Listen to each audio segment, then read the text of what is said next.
পরিষ্কার আপনি সংবিধানের কথা বলতেছেন, ওই সংবিধানেই তো লেখা আছে স্থানীয় সরকারের সকল স্থলে একমাত্র নির্বাচিত প্রতিনিধিরাই তারা দায়িত্ব পালন করবেন।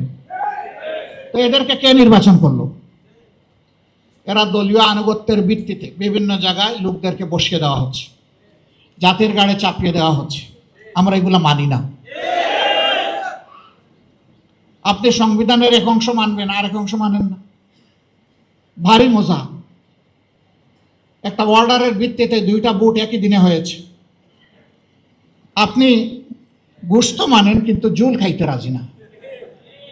একই তরকারি একই বাসনে পাকানো হয়েছে, গোশতটা খেয়ে নিলেন, বলতেছেন জুলটা হারাম। তো ওই গোশত তো জুলের ভিতরে পাকানো হয়েছে, তাহলে এই গোশত হালাল হয় কিভাবে? ওইটা হারাম।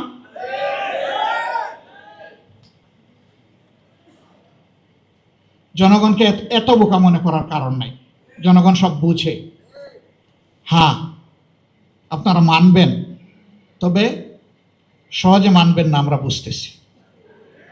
এরকম অতীতেও কিছু কিছু বিষয় সহজে মানেন নাই, কিন্তু পরে ঠিকই মেনেছেন।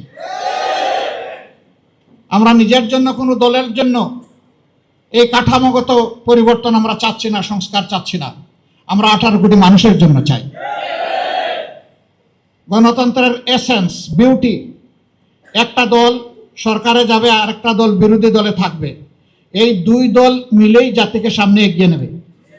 সরকার ভালো করলে সহযোগিতা করবে বিরোধী দল, যদি মন্দ কিছু করে তাহলে লাগাম ধরে টান দেবে। আমাদের নীতি তাই হবে ইনশাআল্লাহ। তাওয়ানু আলাল বিররি ওয়াত তাকওয়া ওয়ালা তাওয়ানু আলাল ইসমি ওয়াল উদওয়ান। এই নীতির বাইরে আমরা যাব না। চ্যানেল বি+, নতুন সূর্যোদয়, নতুন বাংলাদেশ।